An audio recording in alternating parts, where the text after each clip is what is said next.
Let's move on. Why do we do sociocultural training or intercultural training in the classroom? For me, it's an integral part of communicative competence, the combination of linguistic competence and sociocultural competence seems to me how we constitute or contribute towards communicative competence. It seems to me to be, okay, I'm speaking too fast. That's the quality of the connection is rather poor. Okay, Sylvia, I'll try and slow down a bit. I think it's an essential learning objective and very much part of the work that we need to do in the classroom. And it's a source of motivating material as well. I think there's a lot that we can introduce into the classroom which will motivate learners very much to find out about other cultures. And it's always interesting to find out about your own culture, about other cultures. In real life, it's an important skill to develop, to show an importance of intercultural awareness in business, finance, government, entertainment, broadcasting, the internet, education, and the worldwide English-speaking community. So it seems to me to be an important thing that needs to be done. So where do we start? Well, one of the sources of a lot of sociocultural training material is anecdotes, and perhaps I should begin where I first started to become socioculturally aware, and that was when I went to live in France many years ago. I lived in France for I was there for about 6 years, in fact, and I studied French at university, and I knew all about the French poetry and French literature, but when I got to France I realized I couldn't actually ask for a loaf of bread or buy anything in a shop. One of the things that I really liked about France, though, was that they kiss you a lot in France. They kiss you on both cheeks when they greet you, which is very pleasant. And I was living in Lyon, and in Lyon they kiss you on both cheeks when they greet you and when they say goodbye. And then one day I went to I could see you do that in Poland, yes. Here we kiss 3 times. Well, I went to Paris and I greeted a friend and I kissed her twice on both cheeks. But I had the impression that somehow she wanted more. And in fact, in Paris, they tend to kiss 4 times. And this was a fascinating piece of sociocultural information for me. And as many of you are joining in now, you're sharing all the different numbers of kisses. In Poland, 3 times, Spain twice, in Argentina only once. Well, I was interested in this. If it's twice in Lyon, which is in halfway down the country, and 4 times in Paris, does it go to 6 times in the far north? And what happens in the east and the west of the country? So my interest in the whole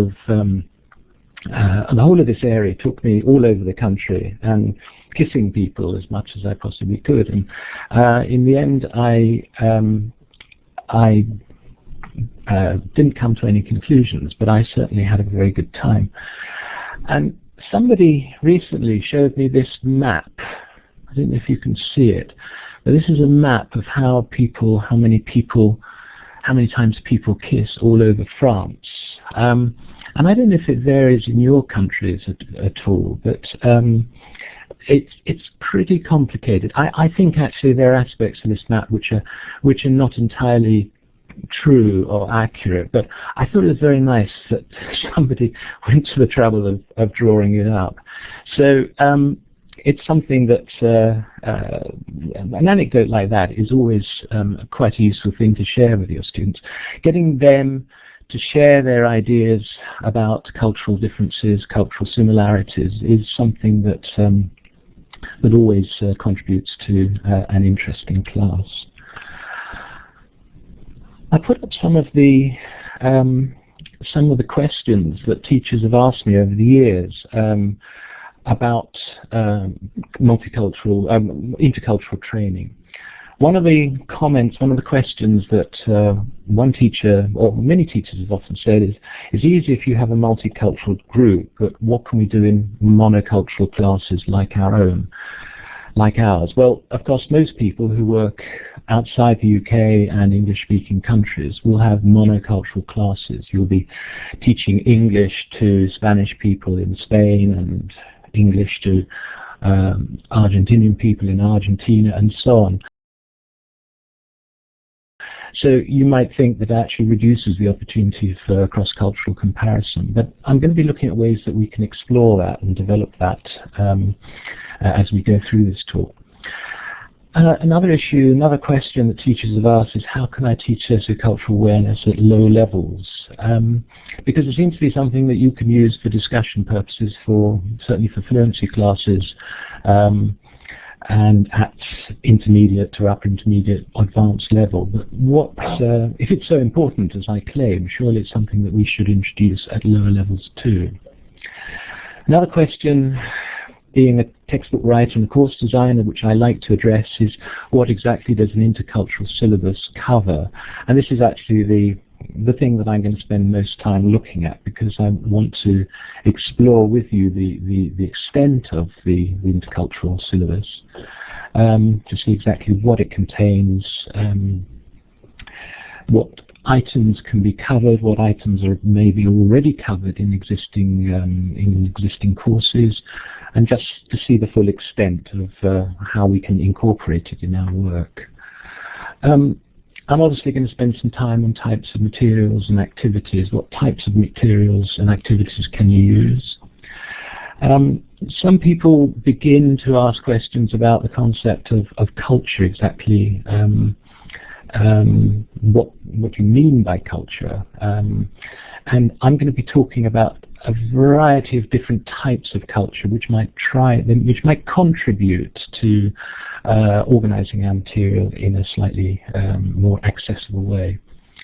And finally, is it really my job as a language teacher to teach intercultural awareness? Is it not just one more thing in this extensive, complex series of syllabuses that we cover in our teaching? So is it really my job as a language teacher to teach intercultural awareness? Well, you can probably guess that I'm going to say yes, it is. But I think it's worth registering the question that one or two teachers have raised. So we're going to be looking at integrating intercultural training into a language course design. And looking at things in a slightly different way, you'll see that there are many things that we do in the classroom already which can be adapted, changed, altered, revised, so that they cover the intercultural training syllabus as well. The important distinction between mono and multicultural groups is something that I'll need to explore. The issue of teaching at low levels is something that's very important. Importance, as I've already said, the role of anecdotes. And it's important to try and collect as many anecdotes, because even if you're not covering systematically a sociocultural syllabus, it's a good idea to have a bank of anecdotes, just simply experiences that you've had while you've been with either in English-speaking countries or possibly even in just with people from other cultures in general. What is the teacher's responsibility in all this, and how do we make a positive use of generalization? How do we avoid stereotyping, and how do we avoid prejudice? Because there are some areas where this becomes really quite tricky. I'm going to be looking at how we train without a C1. C1 and C2, culture. As we talk about L1, meaning your own language, we can talk about C1, your own culture, and C2, another culture. Because certainly in the textbook material that I've prepared, I simply don't know where the cultural training is going to be taking place could be in any country around the world. And really, it's not just training people to adopt an Anglo-Saxon, a British or American or Australian set of cultural values. It's simply developing an awareness of the possibility of differences and similarities around the world. So training without a culture one and training without a culture two is very important. From a textbook point of view, from the writer's point of view, the distinction between the distinction we make between you, we, and they actually has quite an important influence on the kind of material that we use and the way we phrase rubrics in the textbooks and so on. And perhaps the other issue which I can deal with relatively quickly is dealing with cultural taboos. Now, I know that the animation on this probably doesn't work, but anyway, these are the cultural taboos that we tend to avoid in textbooks, and it may be that you can deal with these better as teachers in the classroom than we can from textbook writing. This is known as PARSNIP. It's an acronym for the things that you avoid. That we avoid, not you avoid. Politics for P, A is for alcohol, R is for religion, S is for sex, N is for narcotics, I is for isms, and P is for pork, simply to make sure we are aware of the possibility of cultural sensibilities of people around the world. I work a lot in China at the moment. I don't know if there's anybody from China on the listening in. Portraying images of alcohol is not considered too much of a problem in textbooks for adults, but it certainly would be in many textbooks that we have for other regions of the world. We try to avoid too much discussion about religion. Yes, pork is taboo in Muslim countries, Agnieszka, thank you.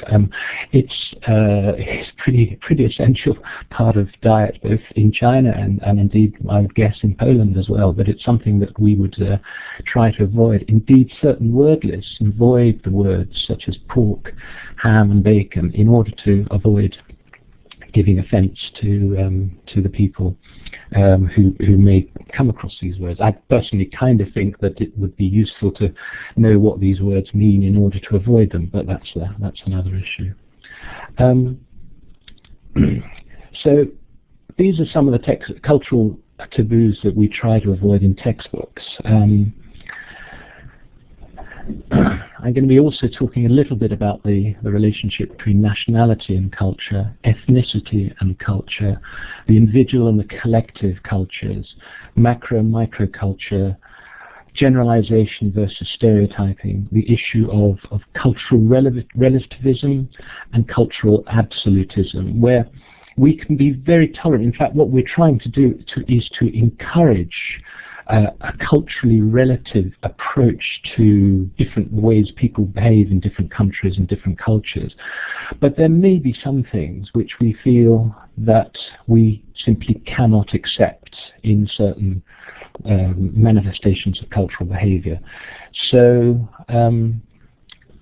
cultural relativism and cultural absolutism, two concepts which are worth exploring. My son, who's a philosopher, claims you can't be culturally relativist and culturally absolutist at the same time. I think probably he's right, but it's worth bearing in mind that there may be some things, even though that we're trying to develop an awareness of other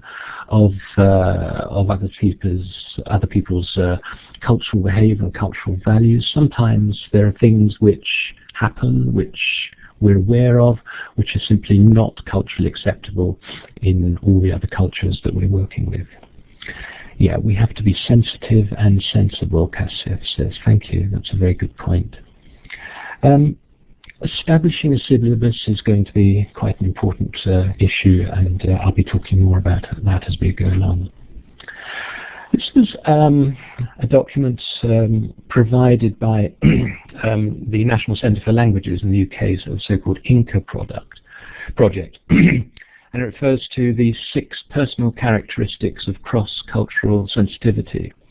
And these are characteristics, or if you like, as far as our pedagogical purposes are concerned, these are aims of our cross-cultural training. The tolerance of ambiguity is important. Behavioral flexibility, communicative awareness, knowledge discovery, respect for others, and empathy. All of these are 6 characteristics, 6 aims, 6 values that we hope to try and develop in our learners through our cross-cultural training in the classroom.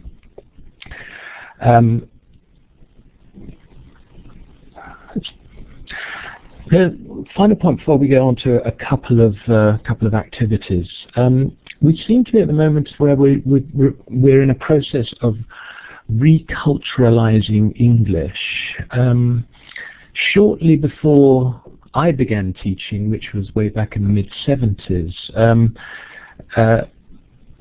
when we were teaching English, the USA and the UK and Australia were actually what I describe as target cultures, where people learned English and explored the language of the double-decker bus and the bobby and all the cliches about life in Britain or America or wherever.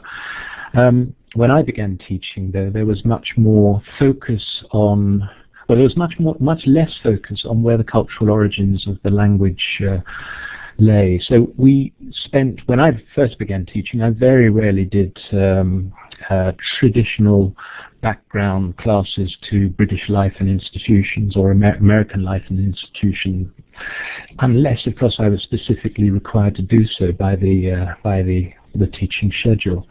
So we kind of ignored the cultural language, cultural origins of a language. It seems today, though, that there is a link. The link between language and culture is too strong and is much more obviously recognized. And we are aware that students are not simply going to use their English to talk with British and American speakers of the language. They're going to use it to communicate with people from lots of different cultures around the world. So we can talk about sample cultures, and sample culture could in this case be Britain or America, but it could also be somewhere like India, somewhere like China, somewhere like Argentina, or any of the countries where you belong to. And we're using these as sample cultures, a little bit as if they are some kind of mirror that allows us to reflect on our own culture. Now that's quite a key point, and something which I'll come back to as we go through this work. Let's have a look at this first concern. It's easy if you have a multicultural group, but what can we do in monocultural classes like ours? Now the point about this is that actually in every class, it's not just monocultural. There are as many different cultures within a class as there are students. We have lots of, everybody has their own personal cultural identity. And it's quite important to explore this kind of information with the class, and to show them that your culture is not just simply whether you're Chinese or British or American or East Asian or South American, but it's also your individual differences. Even between families, within families, there are people who have differences about likes and dislikes. This is an activity which you might like to try. I won't spend too long on it because we're a little bit low on time already, but this was an article, this was a question that a journalist wrote about in an article a long time ago, and he's the travel editor of a British newspaper, and he asked his readers to send in comments about what you miss when you're away from home and what you look forward to when you return. And the idea is that when you explore these things that you miss and look forward to, there'll be some fairly varied and extraordinary differences. I don't know if you would like to have a thought about this. Hold on just one minute, because I'll share with you some of the replies that people sent in to this journalist. Some people said they missed their cat. Somebody else said they missed the crossword. These crosswords, people quite often buy the newspaper in Britain just for the crossword, because particularly the cryptic crossword, the difficult ones. Some people wrote in and said they like the Sunday papers. The media in general is very, very popular with people in Britain, and the Sunday newspapers is very, very important. Somebody said a nice cup of tea, mainly because they felt that nobody made a nice cup of tea in the way that they made it when they got back home. Lots and lots of people talked about items of food which they liked: baked beans, sausages, Marmite. Somebody asking what Marmite is. Well, it's actually it would be the subject of another lecture, I suspect. But it's yeast extract, and some people love it and other people hate it. But it's very much part of. It belongs to quite a few people's food passions. Other people said they missed the sense of humour. Somebody said they missed the radio cricket commentary, and it's true that the radio cricket commentary can be very amusing, very funny. It can be sometimes, because the cricket matches go on for 5 days. They have to make up the commentary to describe the things that are happening, and even if it's raining, they keep going on because they've been allotted the radio channel to do that. So the radio cricket commentary people enjoy very much. You have to like cricket very, very much. I was told once that during the Second World War, when the American troops were in Britain, if ever there was any of the soldiers, any of the GIs did something wrong, they were punished by being sent to a cricket match. You really do have to understand what cricket is about. Some people said they liked, somebody said they like manageably sized insects. In Britain, our insects are kind of small and well organized, and they're not great big things. They don't frighten you, well, possibly except for this time of year when the spiders seem to fly around. And anyway, somebody said my own bathroom. Somebody else said my bed. Personal comforts are very, very important. Another thing that I've noticed is that people very often are ready to be as adventurous as anybody during the rest of their day, but their bedtime and breakfast routines always have to be as close to the way they would live at home. So we're quite conservative. I notice some of you are putting up the suggestions of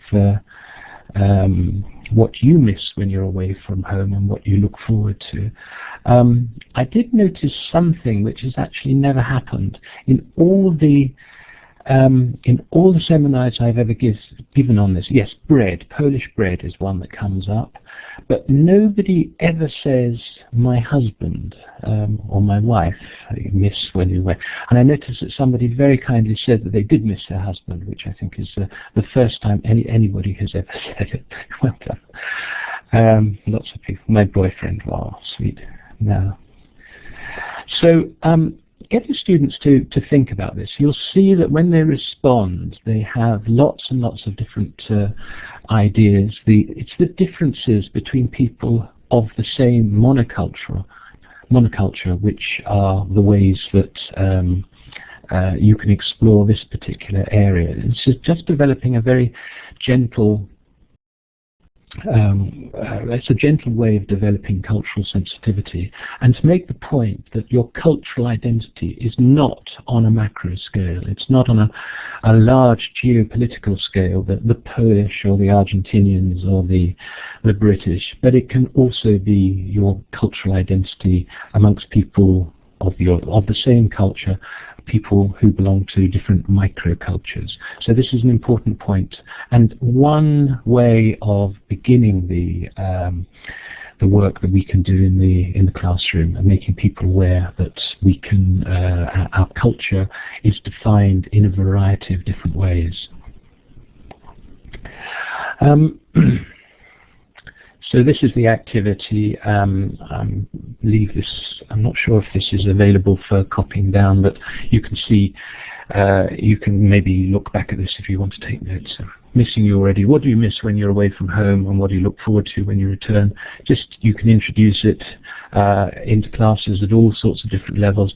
I actually think that it's quite a nice vocabulary activity at very low levels as well, because even if the discussion takes place in your student's mother tongue, actually teaching them the vocabulary items that they want in order to answer, to do this activity, does just help develop their personal learning vocabulary acquisition process. It's something that they can choose their own vocabulary that they want to collect for themselves. Other teachers' concerns. How can I teach sociocultural awareness at low levels?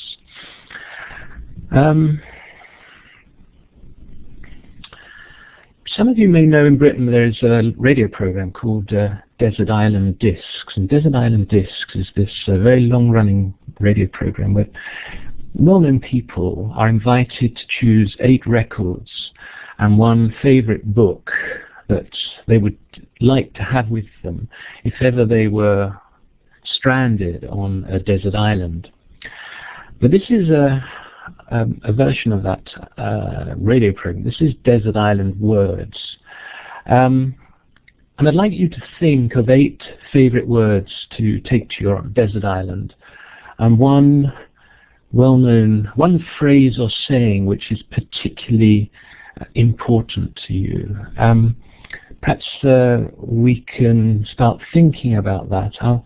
I'll share the words that I chose, the 8 desert island words. If this was a PowerPoint projection, I would reveal these one by one, but I can't do it. First word is family. My family is very important, and I miss them when I'm away from home, and I like being with them. So family is my first desert island word. Oxford is another word, which my second word. I live in Oxford. I'm actually in Oxford as I'm speaking to you right now, and it's a very special city. It's my spiritual as well as my physical home. Book. The word book is my third desert island word. I'm surrounded by books all the time. I have books everywhere. My wife edits books, I write books, my children read books. So the word book is very, very important. Television. I like television. We have televisions in several rooms in our house, and I watch a lot of television and I enjoy it. So television is my 4th desert island word. My 5th word is mountain, because I'm very fond of mountains.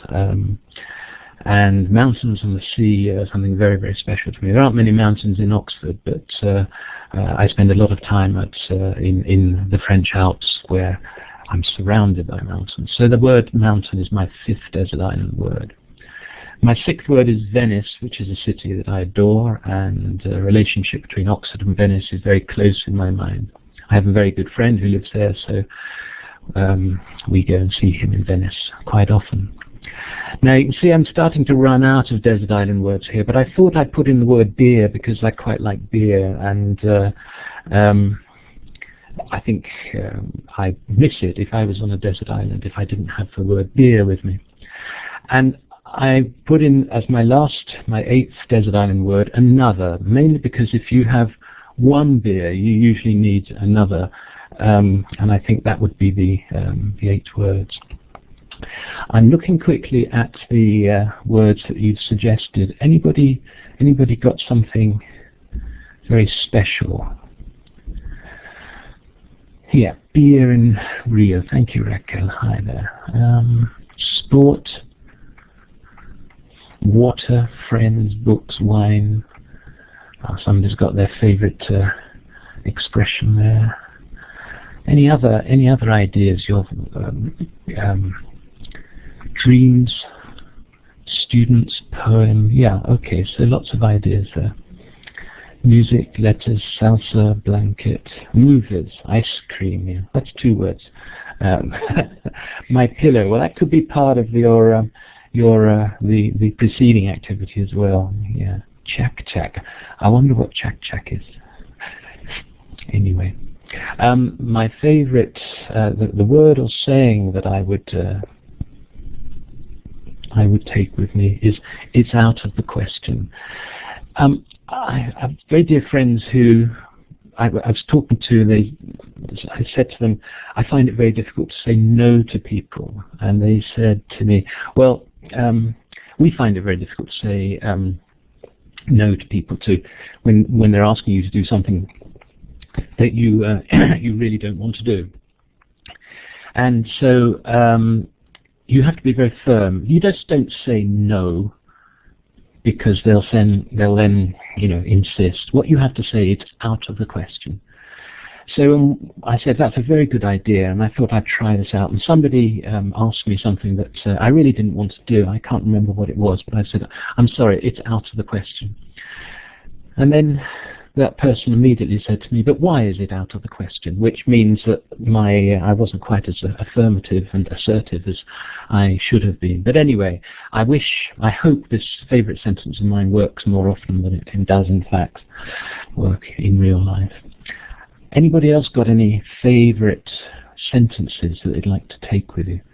English is fun for everyone. Oh, how nice. Okay. Any more suggestions? Better late than never, yeah. Be the best you can be, right? There's always something more. Good, all right, well that's another activity there. Desert island words there. Think of 8 favourite words to take to your desert island, and 1 phrase or saying. Now this is the kind of activity that really you can do at a very low level. It's a very good way of reactivating passive vocabulary, to go back over the kind of words that some of the words that you've covered in preceding lessons, but you reveal quite a lot about the cultural identity of the person by the words that they choose. If you think back at the 8 words that I chose, you're looking at a fairly representative collection of words which represent my own cultural identity. So the desert island words, think of 8 favourite words to take to your desert island, and 1 phrase or saying. We got live and let live, try, everyone makes mistakes. Good, there's lots of suggestions there. So low-level teaching there, just developing learners' awareness of cultural differences, even within the learners, within a monocultural group, and at a very low level. Oh, this was a nice activity by Karen Sylvester, who calls this the easiest speaking game in the world, and she showed how you had a spidergram, an ideogram, which you have all these question forms, these question words, and you simply replace the word in the middle with a new word for a new topic. And she points out how well this allows students to practice question forms and go back over some of the issues that have arisen during coverage of certain topics and so on. With a little bit of thought, you can come up with some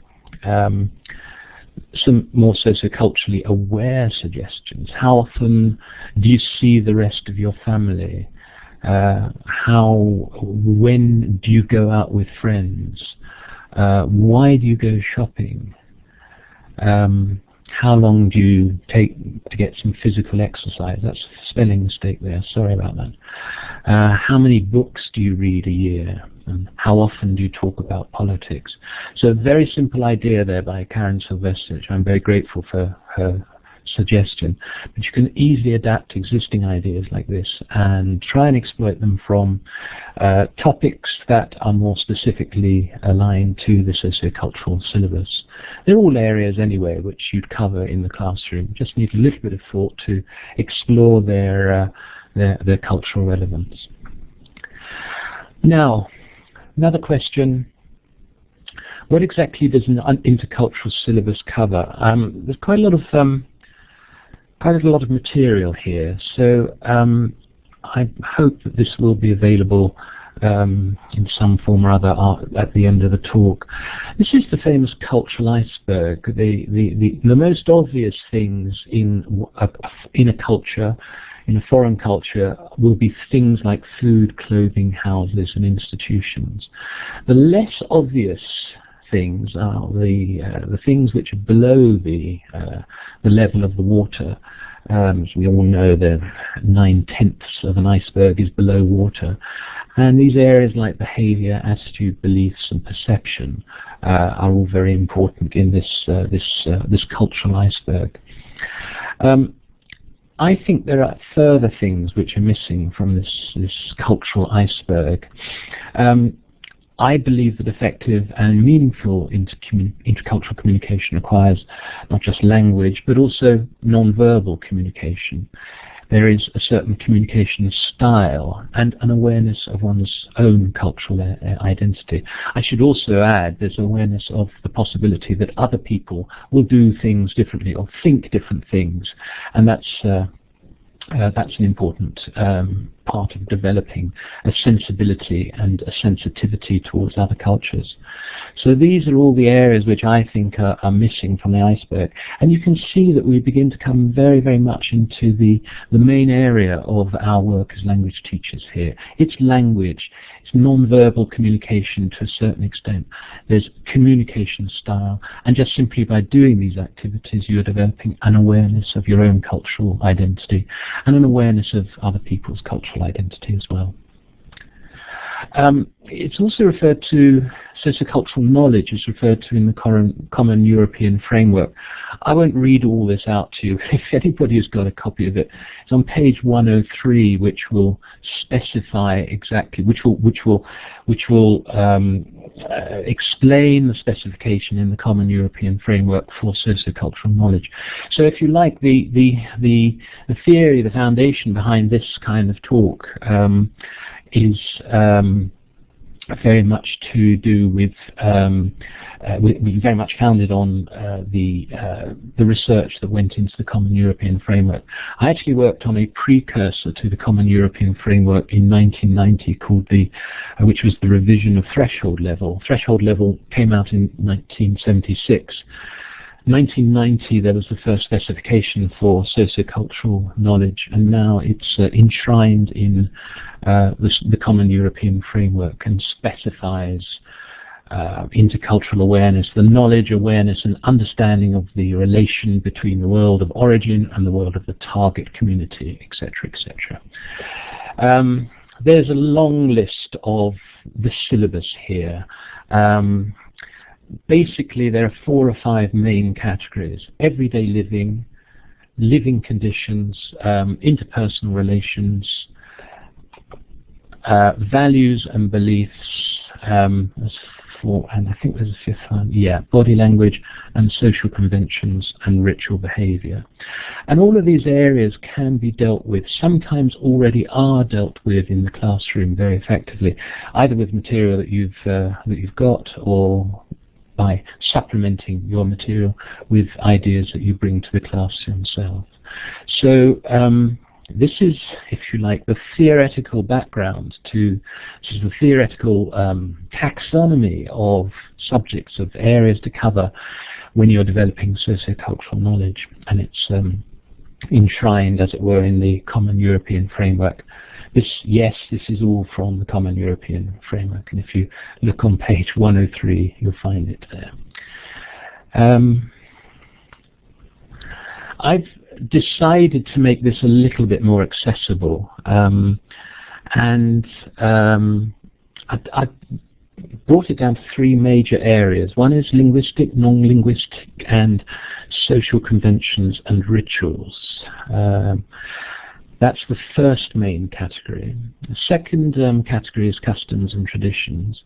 And the third category is attitudes and beliefs.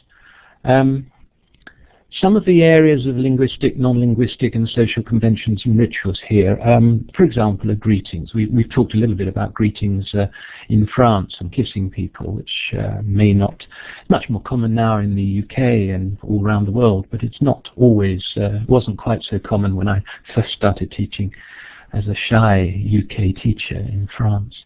And of course, greeting people in different countries and different cultures varies from culture to culture. And I wouldn't shake hands with my female colleagues from the Arab countries, the Muslim countries where I work.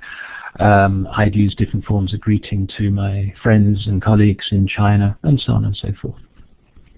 Reciprocal speech is the little noises that you make to show that you're listening. There's also a place for silence as well, but in many cultures, most cultures, silence really can only be for a matter of seconds, maybe 5 seconds at the most, and you have to think of ways of filling that silence. But there are one or two cultures where it's perfectly acceptable to be silent. I believe in Thailand I was told that quite often when people are eating, they're silent. They don't chatter while they're having a meal, because it's a form of contemplation of thinking about what they're eating. It's a way of considering the gifts of the food that you're eating and so on. So silence may or may not be appropriate depending on the cultural circumstances. Smiling can be quite confusing in certain countries. I know with my Chinese colleagues that I personally am not involved, but sometimes when somebody has done something wrong and their boss tells them that they've done something wrong, they will smile at the boss because they will not want to show dismay or anger or anything like that. Smiling can also be an acknowledgement of mistake as much as an expression of pleasure and pleasantness. Eye contact is very important as well. In some countries, some cultures, you tend not to look at people in their eye. In other cultures, it's very important to look people in the eye. We have this expression in English. He looked at me in the eye and said, "It's true. I promise you, it's true." Whereas some people can be put off by looking for too long in people's eyes. Gestures are very important. Gestures can vary in intensity and in meaning from culture to culture. Appearance is obviously very important. What you're wearing, how you look, are all ways of making assumptions about the person's cultural identity, or displaying your own cultural identity. And we all consciously or unconsciously make active choices about how we present ourselves in our appearance. And personal space is another important issue. Some people like to stand very closely. Some people like to stand a long way apart. I think I've got an activity which shows something about exploring personal space. Yeah, this is my dentist. The dentist waiting room in Oxford is actually a dentist waiting room, dentist surgery, which has quite a number of well-known ELT people who go there, who actually aren't in the room at the moment, but it's quite surprising that they look after quite a few ELT teeth. In a lot of people from the ELT world live in Oxford. Now, if you come into this dentist surgery, where exactly would you decide to sit? There are a number of choices. Some people won't mind, they'll just sit anywhere, but there are many people who will look very, very carefully around that room and decide not to sit on that chair there because it's too close to that man, or that chair there probably is a good place because there's space, there's plenty of space, but it's quite close to that woman there. You probably wouldn't want to sit right close to this man reading the newspaper. You may decide that you want to sit opposite the attractive woman. You might want to sit opposite the handsome man. It's up to you. Many people will try and create as much space between themselves, but there are plenty of cultures also who are less worried about how close or how far apart they sit and stand. So an activity like this, a simple sketch there, Agnieszka would sit opposite the lady in pink. Yeah, all right. So I think all of us have our own personal comfort zone as far as our personal space is concerned, and you can explore this a little bit. You can do this physically with the chairs in your classroom if you have a classroom where you can move the furniture around. But exploring personal space is something that you might want to try and think about. There's a long list here of ideas, questions about personal space. You're talking to a co-worker. How close do you stand? Is it a half a meter? Is it 1 meter? Is it 2 meters? And so on and so forth. You're talking to a friend. Do you touch each other? Look at the diagram of a waiting room. Where do you sit when you enter? You're in a crowded elevator. Where do you look? And so on and so forth. You're in a train. Do you talk to other passengers? When you're talking to someone, do you look them in the eye? So all of these questions are things that you can follow up an activity where you've explored issues of personal space, and then want to follow it up with some more discussion activities. Now, I'm just noticing the time. We started quite a bit late, and I can finish. What would you like me to do, Karen? Shall I keep going? Are people able to stay on for another 10 or 15 minutes? Would that be all right? Yeah. Okay. I'm sure you'll go if you have to go. Thank you very much. Oh, that's nice. Thank you. Great.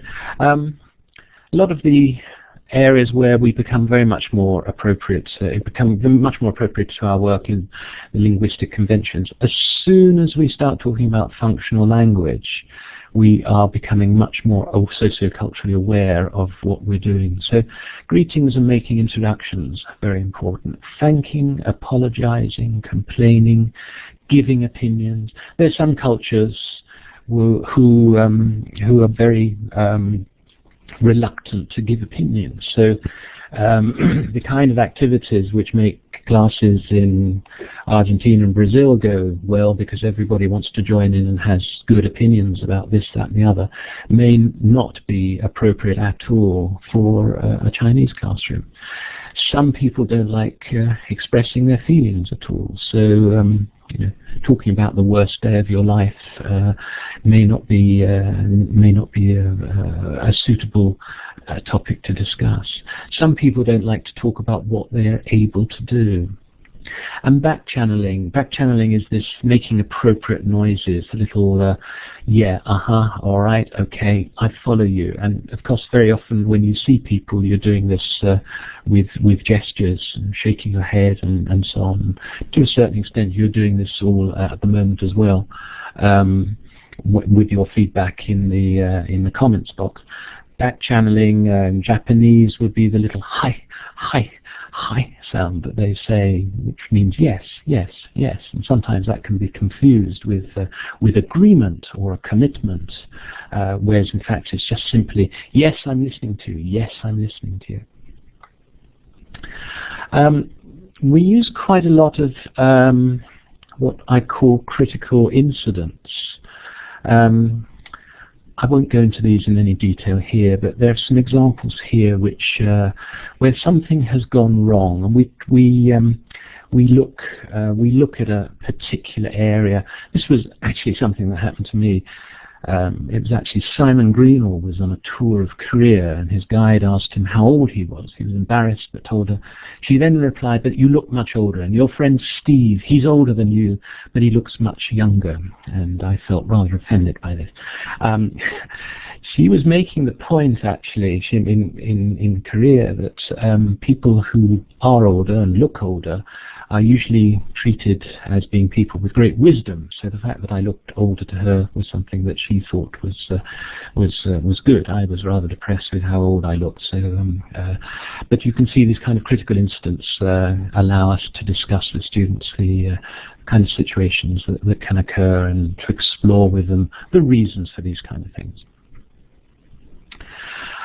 Here are some examples of weddings, of customs and traditions, weddings, table manners, buying food, giving gifts, festivals and folk stories. I'll move fairly quickly through these because you'll be able to access this later. But this is customs and traditions about hospitality, talking about you're invited to someone's home for dinner, what time do you expect to be invited? Perhaps the last question is always a good one. How do you know when to leave? You obviously don't want to leave when the hosts have started yawning or appear in their pajamas or whatever, but you have to know, and sometimes it's difficult to know how you when to leave. Another big area is attitudes and beliefs, superstitions, the issue of faith, of personal pride, relations between men and women, relations with one's ancestors, networking, and also an understanding of concepts of time, which can vary from culture to culture. I don't know how well you can see this, but this is a quiz about attitudes to time. When do you have lunch? A, when I'm hungry, or B, at a specific time of day, e.g. 12:30. Attitudes to time can vary quite considerably, and the distinction that's quite often made is between kairos and chronos. Chronos is clock time. The Greek words chronos is clock time, and kairos is appropriate time. And it's generally felt that as a culture moves gradually from its original roots to a more developed, perhaps westernized culture, that it becomes much more aware of chronos, of clock time. So times are much more, punctuality is much more important in countries where, as we say, time is money, time is business, and so on. And the way we organize our time is quite often, depending on the culture, quite carefully arranged. There's a long period of time in certain cultures where you have to get to know people, and you leave the business to a very specific time at the end of the meeting, and so far. And so on. Could you share it? So I'm sure. I mean, I'm not quite sure. I think this talk will be available at the end of once this is finished, and you can always email me, and I can send you anything you want about this. So clock time and appropriate time, two important concepts there. Couple of other things. Yeah, I can't see. And number 7 at the bottom there, walking in a country, you see somebody who asks how far a village is. How do you answer? Not far, 1 hour, or 3 miles. Some people would say 2 cigarettes or something like that. So different attitudes to time and how you measure distance are important there. Proverbs. Examples of proverbs from all over the different world that you can discuss, reveal quite something of the culture. Various superstitions from all over the world there. So discussion points going on there. Types of material. I'll go quickly through this because we've already covered quite a lot of practical stuff, but they're basically 7 major materials and activity types here. Cultural self-awareness, cognitive training, C2 comparison, experiential training, critical instance, cultural resonance, and L1 interference. Cultural self-awareness we've already talked a little bit about, but exploring features, different features of the house. This could be in a lesson where you're teaching these features of the house as vocabulary items. Simply explore which ones you're likely to find in a typical home in your own country, and then which ones you're likely to find in or use to describe an English home or a home from some other culture. It doesn't really matter what culture it is. These are all sample cultures. It doesn't have to be an English home. But developing cultural self-awareness, the macro and micro-culture are all important things to do. Heterostereotyping and auto-stereotyping, impressions of different countries, impressions of different cultures, Asking people what your impressions of another culture is very interesting and good fun to do, as long as it doesn't degenerate into prejudice, of course. But also asking people to think about what people might think about their own culture is something else. And the term that refers to this process is called auto-stereotyping. So I was careful to mention earlier on that it's sometimes useful to create generalizations, to use stereotypes, as long as they don't degenerate into prejudice. Cognitive training is straightforward, giving information about how, for example, people give gifts in China. So cognitive information about another culture. But sometimes it's difficult to know what other culture you need to supply that information, what that culture is. So we have to accept that another culture here could be literally any culture. It's a sample, not a target culture. And that's an important distinction that I'll finish up with in a moment. We always use every opportunity for cultural comparison. So activities here to talking about attitudes to bargaining and haggling in different countries.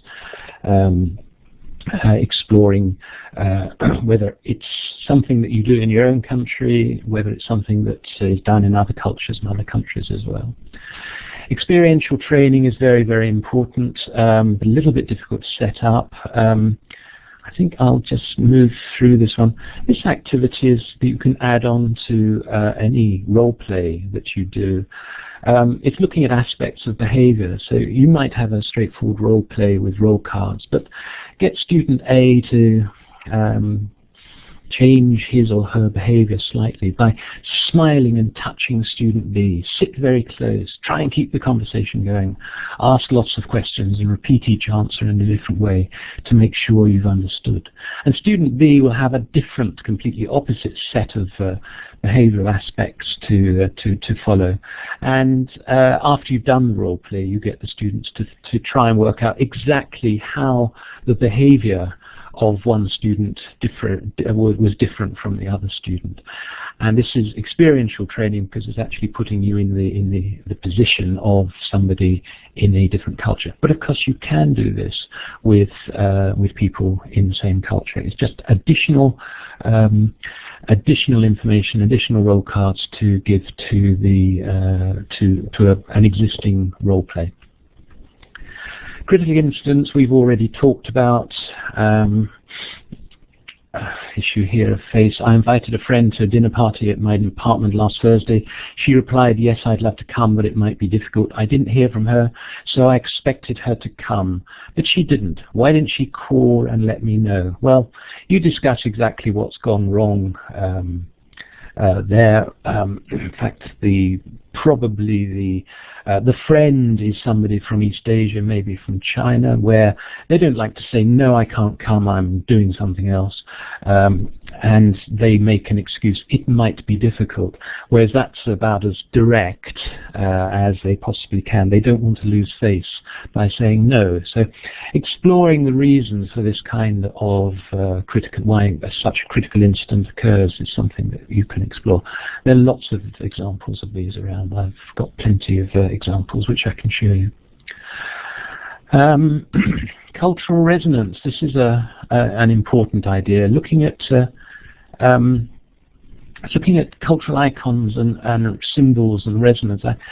When I first came to Brazil, I loved the fact that instead of having great inventors or great architects or great scientists, you have beautiful parrot on your banknote. I don't know if that's still true, but lovely colourful birds and animals. You celebrate your natural heritage rather than your intellectual heritage, and I think that's wonderful.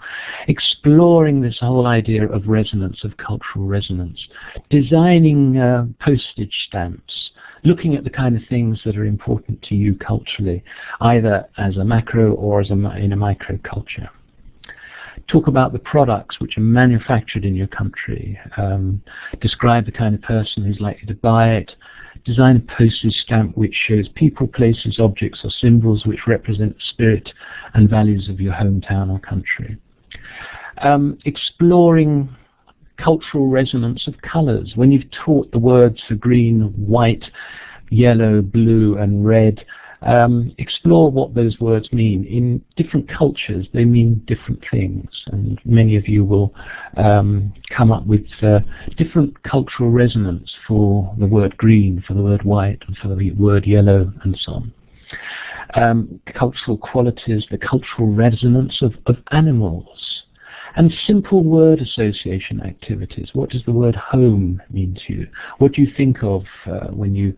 I mean, many people, when they talk about the cultural resonance of the word home, in Britain will very often say tea, friendship, family, fire, and words like that. So just get them to riff a little bit about what words they associate with these different ideas. Any one of these words, in fact, any word will have cultural resonance to a lesser or greater extent. And so once you've taught these simple vocabulary items, you then explore them from their socio-cultural relevance, their cultural resonance. You can try it with literally any vocabulary item. Sometimes some words work better than others. You can do it with numbers, because some numbers have different meanings in different cultures. Gifts, flowers, tools, and so on. So all sorts of things. L1 interference, yeah, I make a distinction. L1 interference is where your own language starts to interfere with what you're saying. I talk about trap words and absences. We talk about, we say yes and no in different ways. If somebody says, would you like to come to the cinema? I don't just say no. I have to say something else. So usually we teach people, no, I'm washing my hair or something like that. But there's always a way of following up. You very rarely just say no, full stop, and leave it like that. It certainly is emphatic agreement. I would give an example of this. My friend Boris in Moscow took me to a restaurant, and I said, this is a lovely restaurant. And Boris says, of course. It certainly is, of course. What he meant was, yes, it certainly is a nice restaurant, but what it sounded like to me, that was he was saying, of course it's a nice restaurant, don't be so stupid, I wouldn't take you to a bad restaurant, would I? So emphatic agreement can have different values in English. Please, thank you, we use please and thank you more or less frequency according to different cultures. The difference there between this word that people want to use the equivalent of you're welcome, of grazie, prego, dankeschön, bitteschön, you're welcome. Well, you're welcome is not quite the equivalent of the word, but in some cultures you have to say something. In British English, there's an absence of a word, and sometimes these kind of things can cause little cultural bumps.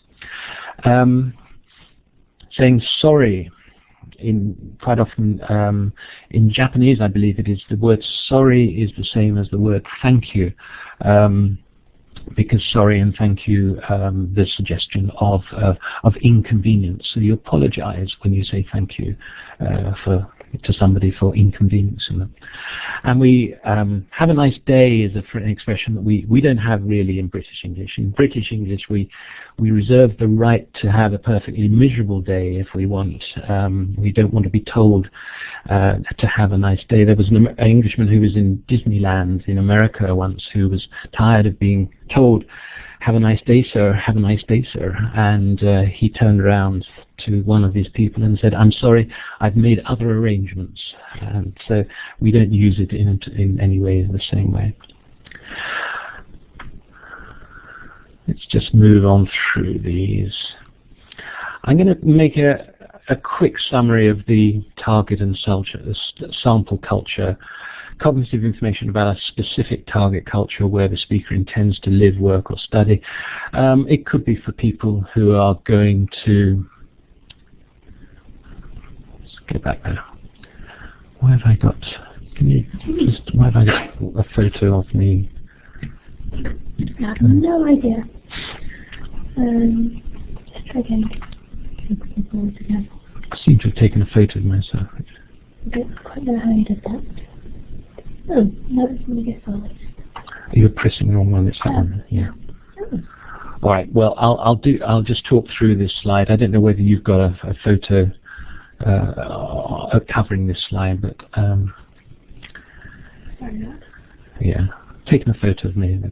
Target ensemble culture basically is target culture is where you really want to know about a specific culture because you're going to live or work there. A sample culture is simply any kind of culture which you can use in order to allow you to reflect a little bit on your own culture. Another distinction I like to make between surface and deep culture. We have a surface culture which is factual, objective, dictionary encyclopedia definition, and refers to the denotational meaning. And deep culture will be the impressionistic, subjective, cultural resonance, and the connotational meaning, all of which can lead you off into different areas, particularly fruitful for discussion purposes. I'm going to flick through these. Final distinction in cultures there between macro and micro culture.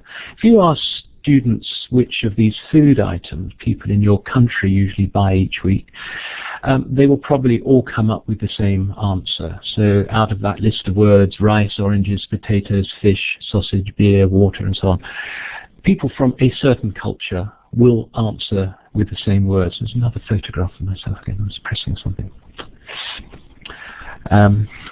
I don't know what's happening there. Unless somebody else.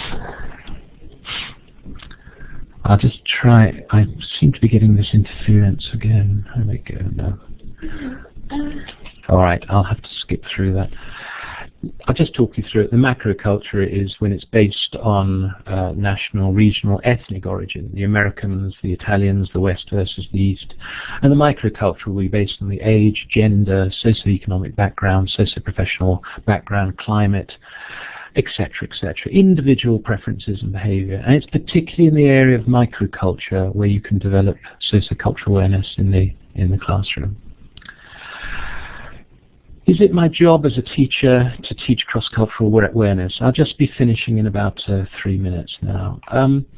Kind of scale here that I've done from cultural bump to culture shock, where there's originally a recognition of difference in cultural behavior, which is usually met with mild interest, amusement, surprise, and then sometimes leads to culture shock. And at that point there's either recognition or ignorance of the offence or a perception of offence by somebody else. And then that can lead to communication breakdown. And that can lead to confusion, incomprehension, embarrassment and irritation and shame and anger. And frankly, it's the bottom point here where wars start to break out.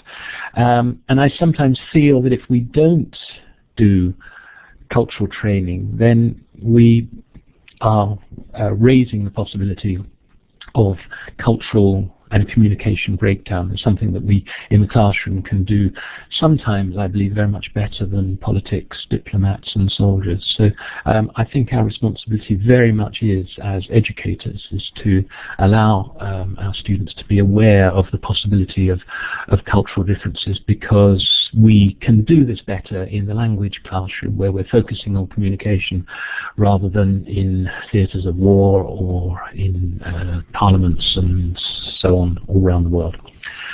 So these are the 6 areas, the 4 points that we've been looking at, and I'm just going to do 6 conclusions there. The key to an awareness of other cultures is an awareness of your own. Intercultural training can be integrated with the grammatical, functional and skills syllabuses. Intercultural training is not an option in my view. That's my choice. Its an absence can compromise effective communication.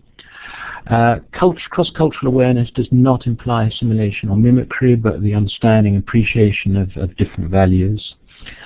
And we cannot give our learners specific information about every culture, but we can make them aware of the possibilities of difference.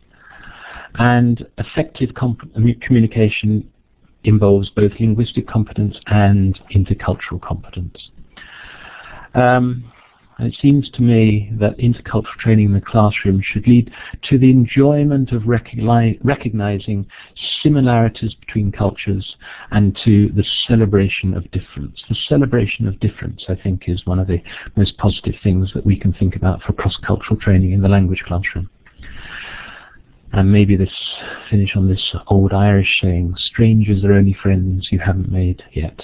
So thank you very much. It's been nice to meet you virtually, and that's all I've got to say. I'm sure there's lots more questions that I could answer. But anyway, great to meet you all. Thank you very much. Do I hand back to you?